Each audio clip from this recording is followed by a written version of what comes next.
Hello friends, welcome to first video of Career Destination by AD Singh sir।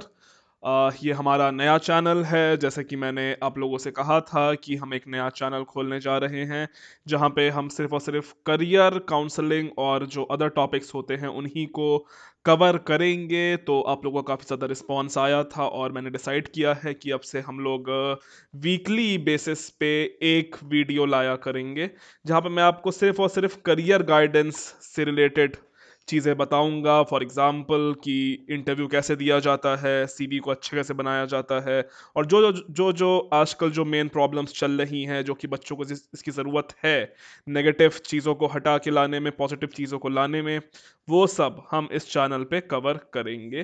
तो आप सबसे मेरी request है कि ज़्यादा ज़्यादा इस चैनल को सपोर्ट करिए।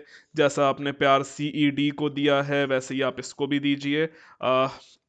आने वाले समय में हम लोग और भी बहुत सारी चीज़ें आपके लिए प्लान कर रहे हैं, वो सब लेके आएंगे। हमारा जो मेन मकसद है वो ये है कि आप लोगों को नौकरियां दिलवानी है कैसे भी करके। उसके लिए जितना जो हो पाएगा मैं आपके लिए मेहनत करूंगा। तो इसी के साथ स्टार्ट करते हैं। ये हमारी पहली वीडियो है तो ज़्यादा ज़्यादा इसको सब्सक्राइब कर लीजिए।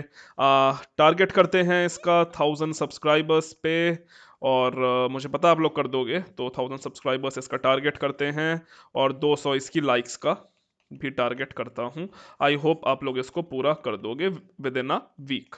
चलो, तो एक हफ्ते का मैंने आपको टारगेट दे दिया है। अगर ये आता है तो फिर मैं आपके लिए और भी ऐसे वीडियोस लाता रहूंगा। अब आज का हमारा जो मेन टॉपिक है वो ये है कि इंटरव्यू कैसे दिया जाता है।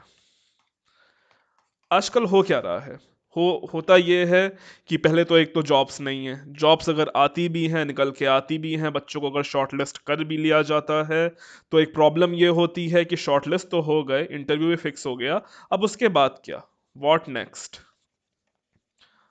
अब बच्चे को इंटरव्यू देना आता ही नहीं है। अब होता क्या है, वो इंटरव्यू देने गया, उसको पता ही नहीं कि इंटरव्यू भैया देना कैसे है। वो चला गया गया, जो बोलना चाहिए था वो नहीं बोला, जो नहीं बोलना चाहिए था वो वहां बोल के आ गया। रीजन इससे रिजल्ट क्या आया, सिलेक्शन तो बेचारे का हुआ नहीं, मेहनत अलग उसकी चली गई, डीमोटिवेट एक अलग से हो गया, एक नेगेटिव फीलिंग और मन में आ गई कि मुझसे कुछ नहीं हो पाएगा। जबकि रियलिटी में उसको पता ही नहीं है कि उसे इंटरव्यू देना कैसे है। कुछ टिप्स होते हैं, कुछ फंडे होते हैं इंटरव्यू के, जो कि आपको पता होना चाहिए। क्योंकि जब भी आप इंटरव्यू देते हो, आपको अपने दिमाग से नहीं खेलना है, आपको उस इंटरव्यूअर के दिमाग से खेलना है कि आखिर उसके दिमाग में क्या चल रहा है, वो जो कंपनी में जो बैठा है। ज्यादातर जो लोग इंटरव्यू लेते हैं या तो वो एचआर होते हैं। अब जो एचआर होते हैं ये ह्यूमन रिसोर्सेज वाले होते हैं, ये एमबीए करके एचआर बन जाते हैं। ठीक है, एमबीए एचआर करके एचआर उस कंपनी में चले जाते हैं। उनको सिविल के बारे में कुछ नॉलेज नहीं होती है, ना ही टेक्निकल के बारे में नॉलेज होती है। और ऐसा कुछ जगह होता है छोटी कंपनी में, लेकिन जो बड़ी कंपनियां होती हैं वहां पे वो प्रॉपर बंदा बैठा देते हैं सिविल के लिए। अब लेकिन जो वो बंदा सिविल के लिए जो बैठा देते हैं वो एक बहुत ही क्वालिफाइड इंसान होता है, और उसे अच्छे से पता होता है कि कहाँ पे आपको फंसाना है और कहाँ पे किस चीज का आप जवाब दे पाओगे। और ये चीज बच्चे को पता नहीं होती है। बच्चा क्या कहता है, बच्चा कहता है अरे चलो जो होगा देखा जाएगा, सबसे ज्यादा क्या होगा, हम रिजेक्ट हो जाएंगे। और वो आखिर में रिजेक्ट ही हो जाता है और उसे नौकरी नहीं मिल पाती है, तो सपने पूरे खराब हो जाते हैं और अनएम्प्लॉयमेंट का रेट बढ़ता जा रहा है, डीमोटिवेट एक अलग होता जा रहा है। तो इसी के साथ साथ मैंने कुछ पॉइंट्स बनाए हैं आपके लिए, हम उन पर सारे पॉइंट्स को एक एक करके बात कर लेते हैं। सबसे पहला, कोई भी इंटरव्यू आप जब देने जाते हो तो जो पहला सवाल आता है वो आता है टेल मी अबाउट योरसेल्फ। ये हर एक इंटरव्यू का पेट सवाल है कि टेल मी अबाउट योरसेल्फ, अपने बारे में मुझे कुछ बताओ। ये क्यों पूछा जाता है, सबसे पहले और मेन इंपॉर्टेंट चीज, ये पूछा इसलिए जाता है कि सबसे पहले तो इंटरव्यूअर को आपकी आवाज सुननी है, आपको थोड़ा नॉर्मल करना है। क्योंकि उसे पता है कि आप जब भी कोई बंदा इंटरव्यू देने आता है उसकी ऑफ कोर्स थोड़ी बहुत नर्वसनेस रहती है, वो थोड़ा बहुत अनकंफर्टेबल रहता है। तो उसे नॉर्मल करने के लिए, वो अपनी सराउंडिंग में ढल जाए, उसे हर चीज नॉर्मल लगने लगे, उसे थोड़ा बहुत पहले उसे थोड़ा बहुत सवाल जवाब किए जाते हैं। अगर उसे वहीं पे डांट दिया, हड़का दिया, तो बेचारा वहीं वो डर जाएगा और आगे तो कुछ बोल ही नहीं पाएगा। उससे पहले थोड़ा कंफर्टेबल किया जाता है अगर आप एज अ फ्रेशर हो। हालांकि जिसने पहले भी 5-6 इंटरव्यू दिए होते हैं, तो वो उस चीज़ में ढल चुका होता है, फिर वो आराम से बात कर लेता है। बट अगर आप फ्रेशर हो, तो कहीं न कहीं आपके लिए अपना पहला इंटरव्यू बहुत ही ज़्यादा मैटर करता है, क्योंकि बच्चों को पता नहीं होता कि इसमें आखिर बिहेव करना कैसे है। अब सबसे पहले जब भी आपसे पूछा जाए टेल मी योरसेल्फ, आपको एक चीज़ बिल्कुल नहीं करनी है, जो है जल्दीबाज़ी। आपको जल्दीबाजी बिल्कुल नहीं करनी है। बच्चों को मैंने अक्सर देखा है, कुछ की जगह कुछ बोल जाते हैं, यूजुअली सेंटेंसेस उल्टे बोल जाते हैं, अपना नाम बताने लग जाते हैं। और एक अक्सर बच्चे जो गलती कर देते हैं टेल मी अबाउट योरसेल्फ में, पहले वो अपना नाम बताते हैं, माय नेम, ठीक है। फिर वो बोलते हैं मैं इस कॉलेज से पढ़ा हूँ, ठीक है। फिर वो बोलते हैं मैं इस लोकेशन, ये मेरी सिटी है, ठीक है। चौथा पॉइंट वो अपनी फैमिली पे आ जाते हैं, मेरी फैमिली में ये हैं, चाचा हैं, मामा है, ताऊ की शादी हो गई, चाचा की शादी हो गई, बुआ की शादी हो गई। अरे बेटा क्या जरूरत है ये सब बोलने की? ये सब कभी नहीं बोलना चाहिए। हमेशा कोशिश करिए कि आप इंटरव्यू में कम से कम बोलो, और जितना बोलो वो प्रिसाइज बोलो, क्योंकि हो सकता है कि आप बहुत ही अच्छे हों, बहुत ही काबिल हों, लेकिन जो रिक्रूटर बैठा है वो आपको जानता नहीं है।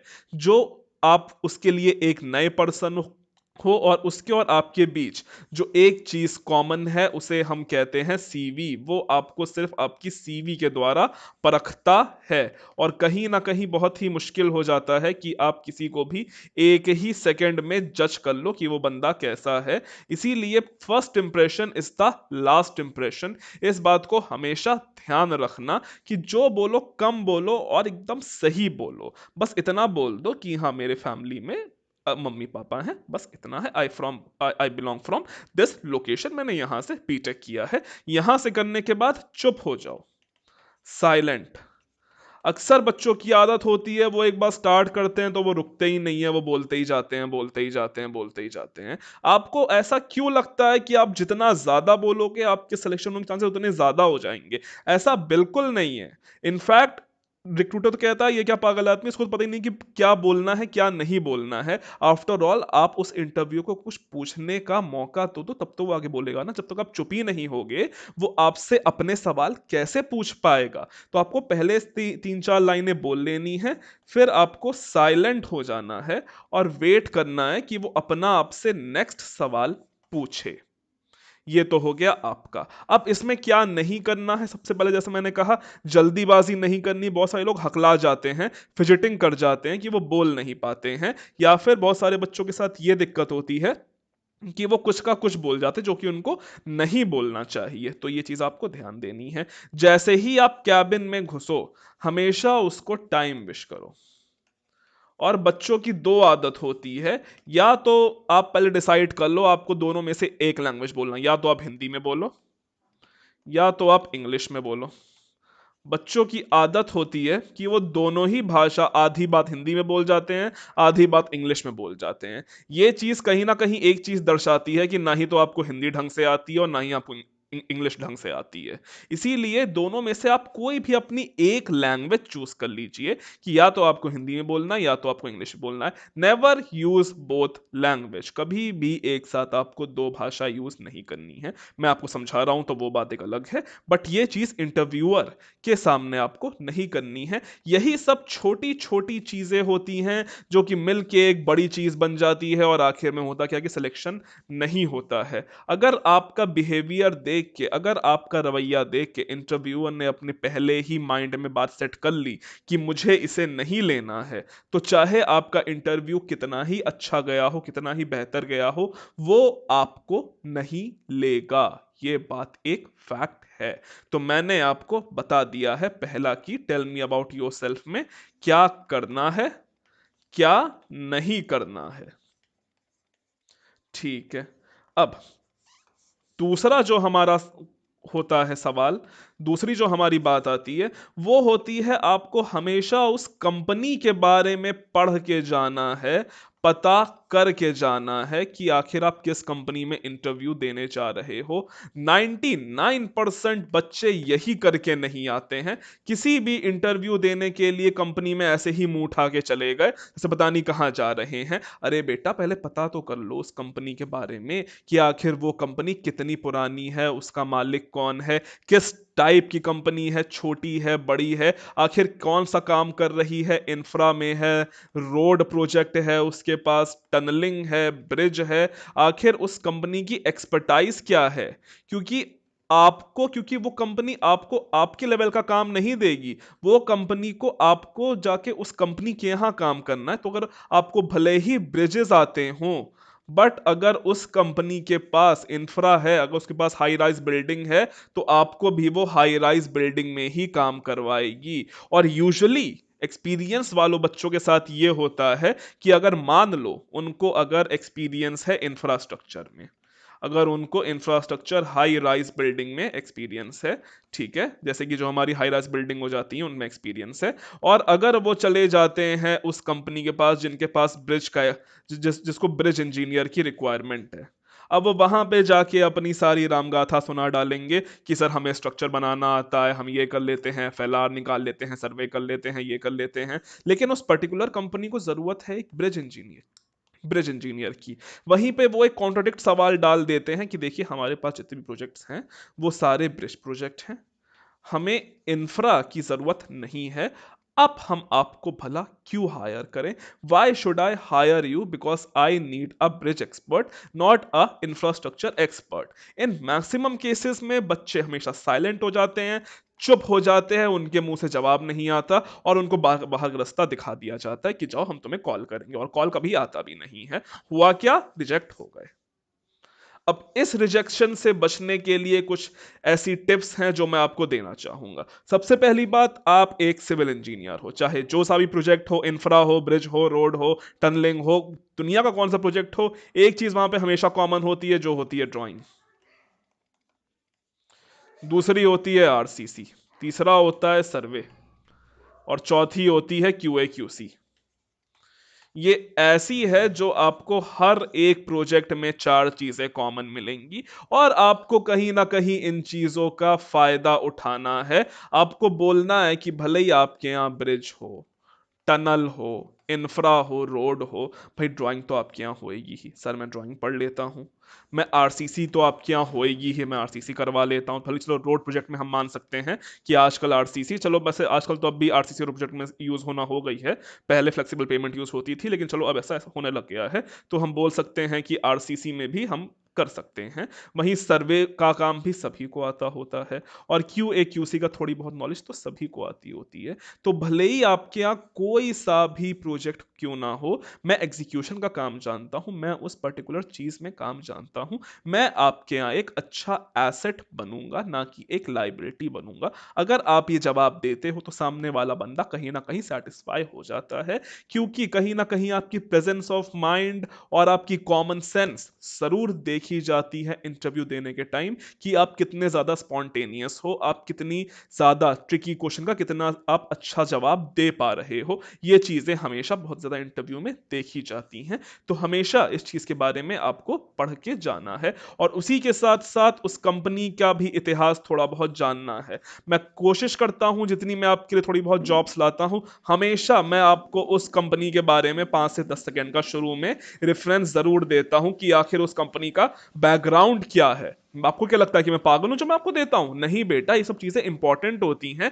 आप जिस कंपनी में जा रहे हो एटलीस्ट उसका बैकग्राउंड तो पता होना चाहिए, वो कंपनी कितनी पुरानी है, कितने साल से काम करे, उसका टर्नओवर क्या है, ये सब बात आपको थोड़ी बहुत रिसर्च करनी पड़ती है। और रिसर्च करने के लिए आपको कहां जाना है? उस कंपनी के ऑफिशियल वेबसाइट पे जाना है, वहां पे आपको हर एक डिटेल जानने लायक मिल जाएगी। और अगर ये सब चीजें आप पहले से ही पता करके जाते हो उस इंटरव्यू में, तो कहीं ना कहीं आपका जो कॉन्फिडेंस लेवल है वो खुद ब खुद औरों से थोड़ा सा बढ़ जाता है, और यही चीज आपके सिलेक्शन होने के चांसेस थोड़े से बढ़ा देती है एज कंपेयर टू अदर्स, क्योंकि बेटा इंटरव्यू के लिए सिर्फ आप ही नहीं आए हो। एक पोस्ट के लिए 1:10 या 1:20 का रेशियो निकाला जाता है, या 1:5 का रेशियो निकाला जाता है गवर्नमेंट सेक्टर्स में, कि एक पोस्ट के लिए 5 बच्चों को बुलाया जाएगा, उन 5 में से एक को लेना है। अब वो 5 में से कोई भी हो सकता है, या तो आप हो सकते हो, या तो आपके जो बगल में बैठा है वो हो सकता है, या जो आपके सामने बैठा हो सकता है।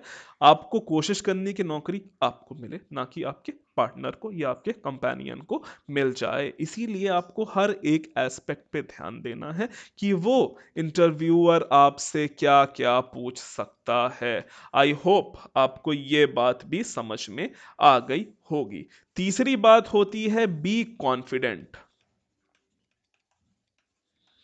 अब मैं ये पॉइंट इसलिए जोड़ रहा हूं क्योंकि कुछ बच्चों की आदत होती है कि वो उस कॉन्फिडेंट के आगे ओवर शब्द जरूर जोड़ देते हैं और वो ओवर कॉन्फिडेंट हो जाते हैं, और ये हमारे प्यारे एक्सपीरियंस वाले होते हैं जिनके पास 1 या 2 साल का एक्सपीरियंस हो जाता है और वो सोचते अब तो मुझे सब कुछ आ गया। ऐसा बिल्कुल नहीं है। जब तक आपको 5 साल का एक्सपीरियंस ना आ जाए, खुद को काबिल समझ लेने की गलती मत करना।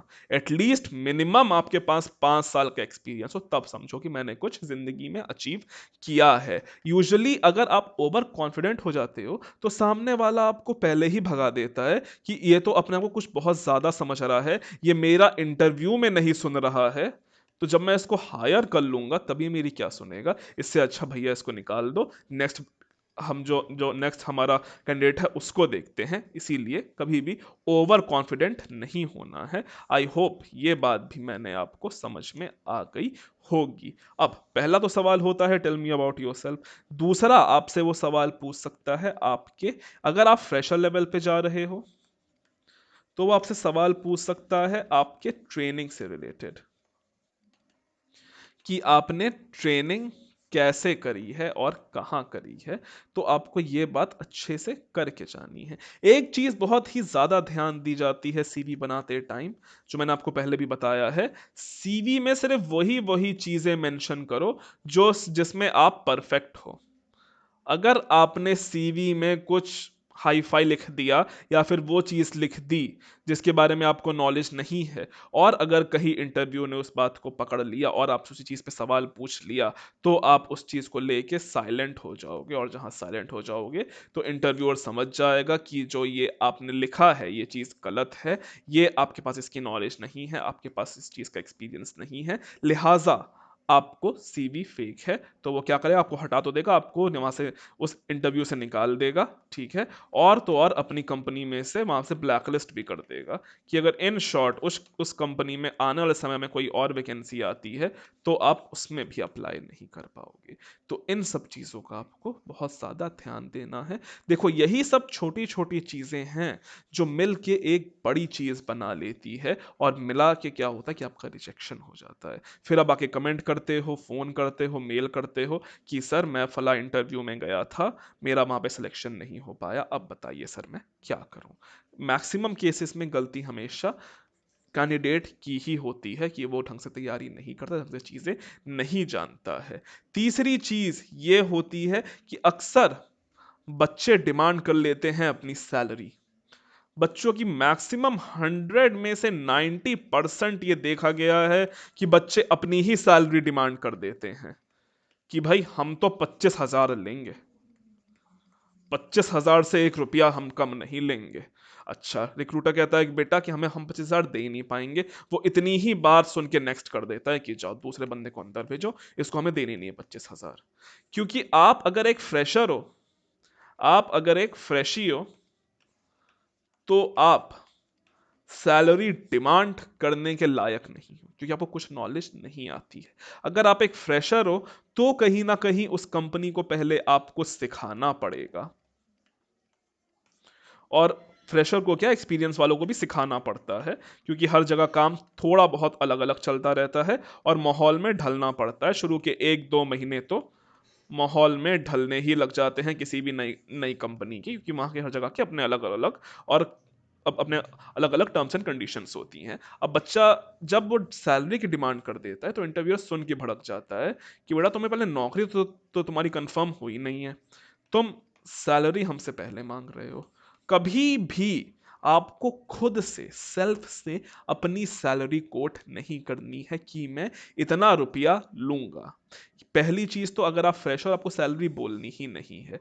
फ्रेशर को तो एक ही चीज बोलना है कि sir as per company norms. ये रूल याद कर लो।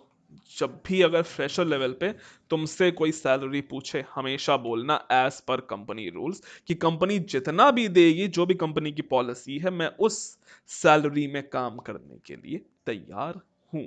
ये तो हो गई हमारी फ्रेशर कैंडिडेट की बात। अब अगर हम बात कर लेते हैं एक्सपीरियंस कैंडिडेट की, तो एक्सपीरियंस वालों को भी स्टार्टिंग में अपनी सैलरी कभी नहीं बोलनी है। कहीं ना कहीं वो सबसे पहले आपको खुद, सबसे पहले जितने भी रिक्रूटर होते हैं उनकी आदत होती है कि वो आपके मुंह से एक अपना सैलरी फिगर सुनना चाहते हैं। अब यूजुअली बंदा यहाँ पे गलती क्या करता है, वो जो अपनी रियल सैलरी बोलनी होती है वही बोल देता है कि अगर मुझे 25,000 चाहिए तो मैं 25 ही बोलूंगा। और जहां रिक्रूटर को पता चल गया कि इसकी सैलरी 25,000 है, तो तो आपको वो सीधे 15,000 का ऑफर देगा। 10 वो सीधे तुरंत कैंसिल कर, कम कर देगा। क्योंकि हर कोई एचआर, हर कोई कंपनी, हर कोई रिक्रूटर ये चाहता है कि वो किसी भी अपने एम्प्लॉय से कम सैलरी दे के उससे ज्यादा से ज्यादा आउटपुट गेन कर ले। ये हर जगह चलता है, ये हर कंपनी में चलता है। हर कंपनी यही चाहेगी कि वो किसी भी अपने एम्प्लॉयज को कम से कम पैसा दे और उसके बदले में उससे ज्यादा रिजल्ट ले ले। और ये चीज हम अपनी डेली लाइफ पे भी इसको फेस करते हैं, जिसको हम कहते हैं नेगोशिएशन। अब इसमें दो चीजें करनी है। अगर आप 25 बोल रहे हो तो आपको 25 तो कभी बोलना ही नहीं है। आपको 25 की जगह आप 30 बोल सकते हो। अगर आप 30 बोलोगे तो वो आते आते कहीं ना कहीं 25 या 20 तक मानेगा। तो आपको इतनी सैलरी की उम्मीद उससे हो सकती है। ये हमारा केस वन है। जब केस वन ये है कि जब आपसे अपनी सैलरी पूछी जाए। दूसरे केस टू ये होता है कि आपसे, आपको एक सैलरी पैकेज ऑफर किया जाए कि हम आपको 4 लाख की सीटीसी दे पाएंगे। अब आप बताओ, आप इसमें कंफर्टेबल हो या नहीं? क्या आप इसमें काम कर पाओगे या नहीं? अब बंदे की आदत होती है कि वो एक मन में लालच आ जाता है कि थोड़ा और पुशअप करते हैं। वो कहता है नहीं सर, हम 4.5 लाख में कर पाएंगे सीटीसी में, या फिर हमें 5 लाख की सीटीसी चाहिए, या फिर कुछ तो और ही महानुभाव सीधे 6 लाख की सीटीसी बोल देते हैं। तो देखो, प्लास्टिक को उतना ही खींचो, धागे को उतना ही खींचो जब तक वो टूट ना जाए। अगर मैक्सिमम केस में मैंने ऐसा देखा है कि बच्चे 1-1 हजार रुपए के पीछे नौकरी छोड़ देते हैं। रिक्रूटर कहता है कि भैया हम आपको 25,000 दे पाएंगे, लेकिन कैंडिडेट कहता है कि नहीं सर, मैं 30 से नीचे बात नहीं करूंगा, या फिर मैं 24 से नीचे बात नहीं करूंगा, या फिर मैं 23 से नीचे बात नहीं करूंगा। अब यहाँ पे होता ये है कि आखिर वो यहाँ बोलता है कि भैया देखो, इतना तो हम दे नहीं पाएंगे, हमें पॉकेट नहीं अलाउ कर रही है। तो आपको देखो थोड़ा बहुत यार यहाँ पे, आपको यहाँ पे समझना है कि कोई बात नहीं, अगर कम भी मिल रहा है तो क्या हुआ, एटलीस्ट एक नौकरी है और अच्छी ही सैलरी पैकेज मिल रहा, कुछ ऐसा बुरा नहीं है। तो कहीं ना कहीं कोशिश किया करो कि बीच में आके हमेशा चीज आपकी बंध जाए, क्योंकि at the end of the day आपको नौकरी चाहिए। भाई, रिक्रूटर का क्या है, आप नहीं लोगे वो किसी और को दे देगा। साफ बात, उसके पास बंदों की कमी तो है नहीं। तो इससे अच्छा, किसी को देने से अच्छा आप ही वो नौकरी ले लो। तो आई थिंक सैलरी की भी चीज आपको यहाँ पे समझ में आ गई होगी। इसी के बाद साथ साथ थोड़ी सी और प्रॉब्लम्स की बात कर लेते हैं। अक्सर जो बच्चे चीज कर देते हैं, जो कि वो करते हैं ड्रेसिंग सेंस। मैक्सिमम केसेस में बच्चे जब भी इंटरव्यू देने जाते हैं, वो कुछ भी पहन के चले जाते हैं, जो कि उनको नहीं पहनना चाहिए। अब यूजुअली होता क्या है, जो एक फॉर्मल ड्रेस में अगर आपको बताऊं, तो अगर आप बॉय हो, एक लड़के हो, तो आपके लिए जो है वो शर्ट पैंट है, फॉर्मल, ना कि कैजुअल। फॉर्मल यानी जो अच्छी वाली होती है, ठीक है, उसके उसके साथ साथ फॉर्मल शूज, स्पोर्ट्स शूज नहीं पहनने हैं। फॉर्मल जो लेदर वाले होते हैं वो पहनने हैं। और अगर आप गर्ल हो तो गर्ल के लिए या तो आप साड़ी पहन सकती हैं या तो आप सलवार कमीज पहन सकती हैं, ये दो ही चीजें चलती हैं। अक्सर बच्चों की आदत होती है कि वो इनमें से कुछ भी नहीं पहनते हैं, ना लड़के पहनते हैं ना ही लड़कियां पहनती है, कुछ भी shirt jeans top T shirt कुछ भी पहन के चले जाते हैं। होता ये है कि कुछ रिक्रूटर की आदत होती है कि वो आपका ड्रेसिंग सेंस देखकर ही पहले आपको मना कर देते हैं। एक ही चीज बोलते हैं, इसे इतनी तमीज नहीं है कि इंटरव्यू के टाइम कपड़े कैसे पहन के आने हैं, ये क्या आके हमारे यहाँ नौकरी करेगा, हमें इसको लेना ही नहीं है। तो आपके कपड़े देखकर ही आपको भगा दिया गया, इंटरव्यू की तो बात ही नहीं आई, पहले ही बोल दिया गया। अक्सर कुछ बच्चों ने देखा होगा कि उनका इंटरव्यू, कुछ का इंटरव्यू 2 मिनट में खत्म हो जाता है और कुछ का इंटरव्यू 10 मिनट में, 5 मिनट में, 5 मिनट तक चलता ही जाता है और चलता ही जाता है और चलता ही जाता है। अब एक हेल्दी चीज हमेशा, जो ये 2 मिनट वाले इनका सिलेक्शन कभी नहीं होना है, और जो ये 5-10 मिनट वाले हैं क्या पता इनका सिलेक्शन हो जाए। और हमेशा एक पॉजिटिव वाइब देनी है, कभी भी सैड मूड में नहीं जाना है, हमेशा एक आपको स्माइल अपने चेहरे पे हमेशा रखनी है, एक पॉजिटिव इन्वायरमेंट देना है। ये सब आपको थोड़ी बहुत चीजें पता होनी चाहिए। और हमारा जो लास्ट पॉइंट है that is body language. Maximum बच्चे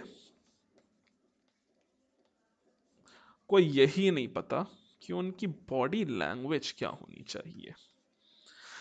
अब अक्सर बच्चों की आदत होती है कि वो पैर पे दूसरा पैर रख के बैठ जाते हैं, या फिर कोई भी अपने अनइवन पोज में बैठ जाते हैं, या फिर थोड़ा झुक के बैठ जाते हैं। तो आपको वो चीज़ नहीं करनी है, हमेशा आपको वहाँ पे अलर्ट हो के बैठना है, कुर्सी पे या जो भी हो, ठीक है। और हमेशा एकदम अच्छे से बिहेव करना है, क्योंकि आजकल हो रहा है, पहले भी होता था कि पैनल एक बैठता है 3-4 लोगों का। यूजुअली जो होता है वो एक यहाँ पे मेज होती है, मेज में यहाँ 3 इंटरव्यूअर बैठे होते हैं और यहाँ पे आप बैठे होते हो, और आपका कांटेक्ट तीनों से होता है और तीनों आपसे यहाँ पे सवाल जवाब करते हैं, ठीक है। और जो जिसका होता है हो जाता है। अब अगर आप यहाँ, अब इनमें से एक जो बंदा बैठाया होता है उसका काम सिर्फ और सिर्फ आपकी बॉडी लैंग्वेज को नोटिस करना होता है कि आखिर आप बैठे बैठे कर क्या रहे हो। कहीं आप पैर तो नहीं हिला रहे हो, कहीं आप अपनी उंगलियों से तो नहीं कुछ कर रहे हो, या फिर कहीं आपका ध्यान यहीं तो नहीं है, या फिर आपका आई कांटेक्ट कहीं और तो नहीं है। आपको अटेंटिव बहुत रहना है। बच्चे कुछ भी देखते रहते हैं, सीलिंग देख रहे हैं, खिड़की के बाहर देख रहे हैं, कहीं भी देख रहे हैं, आप कुछ उल्टी सीधी हरकत कर रहे हैं, तो वो सब चीजें आपको नहीं करनी है। कोशिश करिए एक अलर्ट पोज में रहें। ये सब छोटी छोटी चीजें बड़ी हो जाती हैं, और इन्हीं सब छोटी छोटी चीजों की वजह से आप लोगों का रिजेक्शन हो जाता है। तो आपको इन सारे पॉइंट्स का ध्यान रखना है, और कोशिश किया करो कम से कम बोला करो, और प्रिसाइज, जितना पूछा गया उतना ही बोला करें। ना आपको अपनी बहुत ज्यादा डींगे हाँकनी है कि सर मैं ये हूं, मैं वो हूं, मैंने ये किया है, मैंने वो किया है, नहीं। उतना पूछिए जितनी जरूरत है। जरूरत से ज्यादा अगर आप बोलोगे आपका सिलेक्शन नहीं होगा। ये सब चीजें इंटरव्यू के टाइम देखी जाती है। मैं ये वीडियो आज इसलिए बना रहा हूं क्योंकि कल बहुत सारे बच्चों का एनसीसी में इंटरव्यू है, और आधे से ज्यादा बच्चों को यही नहीं पता है कि आखिर क्या करना है। दूसरा चीज एक वो भी बता देता हूँ, क्या क्या चीजें पढ़ के जानी है, क्योंकि कुछ टेक्निकल पॉइंट्स भी पूछ लेते हैं। सबसे पहले हम बात कर लेते हैं फ्रेशर में। सबसे पहले हम बात कर लेते हैं फ्रेशर लेवल पे एक फ्रेशी को क्या क्या चीजें पढ़ के जानी होती हैं। तो सबसे पहले और मेन इंपॉर्टेंट चीज जो उसको पढ़ के जाना है, वो उसे पढ़नी है अपना कुछ टॉपिक्स के बारे में। फॉर एग्जाम्पल कोई सब्जेक्ट्स की अगर हम थोड़ी बहुत बात कर लें तो सोम पढ़ के जाओ, आरसीसी पढ़ के जाओ, स्ट्रक्चर पढ़ के जाओ। और कभी भी डीप मत पढ़ो, बस इनका बेसिक्स पढ़ लो। इंटरव्यूअर जो भी आपसे पूछता है सिर्फ और सिर्फ बेसिक्स को लेके पूछता है। आरसीसी से ज्यादा आपसे क्या पूछ सकता है? M20 M40 का रेशियो, M5 का रेशियो पूछ सकता है। सोम में पूछ सकता है कि आखिर हम लोग कंक्रीट के साथ, कि हम लोग आरसीसी में जब भी हम आरसीसी पोर करते हैं तो हम उसमें सिर्फ और सिर्फ लोहा, जो हमारा स्टील की बार्स होती हैं, उन्हीं का यूज़ क्यों करते हैं? हम लोग कॉपर को क्यों नहीं यूज़ करते हैं? एल्युमिनियम की रॉड्स क्यों नहीं इस्तेमाल करते? जो हम एल्युमिनियम के बार्स क्यों नहीं इस्तेमाल करते हैं? कोई और मेटल क्यों नहीं करते? हमेशा स्टील ही क्यों हम लोग यूज़ करते हैं? तो उसका सिंपल सा रीज़न होता है कि उनका थर्मल कोएफिशिएंट कहीं ना कहीं सेम होता है दोनों का, इसलिए उनको यूज़ किया जाता है। बाकी सारे के फॉर्मूले याद करके जाओ, स्ट्रक्चर के थोड़ा बहुत फॉर्मूले पढ़ के जाओ, बेसिक्स बातों से ही पूछा जाता है, सॉइल थोड़ा बहुत पढ़ के चले जाओ। अगर थोड़ा बहुत एक्सपीरियंस है तो आपके प्रायर एक्सपीरियंस से वो आपसे पूछेगा, इसके अलावा वो बाहर नहीं पूछेगा। कॉन्फिडेंट लेवल अपना बढ़ा के जाओ, ऐसे एक अच्छे इंटरव्यू की तैयारी करके आपको जाया जाता है। तो जिन जिन का इंटरव्यू है, वो किसी इंटरव्यू के लिए शॉर्टलिस्ट हुए हैं, सेलेक्ट हुए हैं, तो वो मेरी ये सब टिप्स फॉलो कर सकते हैं। कहीं ना कहीं लास्ट में सिलेक्शन आपका ही हो जाएगा। तो इसी के साथ आज के लिए, अभी के लिए इतना ही। आई होप आपको ये हमारा पहला सेशन पसंद आया होगा, पहली वीडियो पसंद आई होगी। अगर यहाँ तक वीडियो देख ली है तो प्लीज़ मुझे कमेंट ज़रूर कर देना कि हेल्पफुल है या नहीं हेल्पफुल है। अगर नहीं हेल्पफुल है तो बता देना, हेल्पफुल है तो भी बता देना। इसी के साथ साथ जिनका किसी भी में अगर इंटरव्यू हुआ है या फिर वो शॉर्ट लिस्ट हुए हैं तो वो मुझे मेल करके बता सकते हैं। मैं उनको जो भी होगा अपनी तरफ से हेल्प कर दूंगा। बाकी सबको ऑल द बेस्ट। इस चैनल को ज़्यादा से ज़्यादा लाइक करिए, शेयर करिए, सब्सक्राइब करिए, सपोर्ट करिए। जैसे आपने सीईटी को सपोर्ट किया है वैसे ही आप सपोर्ट करिए। आने वाले फ्यूचर में हमने आपके लिए बहुत सारी चीज़ें सोच के रखी हैं, तो जैसे सीडी को सपोर्ट करते हैं वैसे प्लीज़ आप इसको भी सपोर्ट करिए। तो फिलहाल आज के लिए, अभी के लिए इतना ही। So thank you and God bless all of you.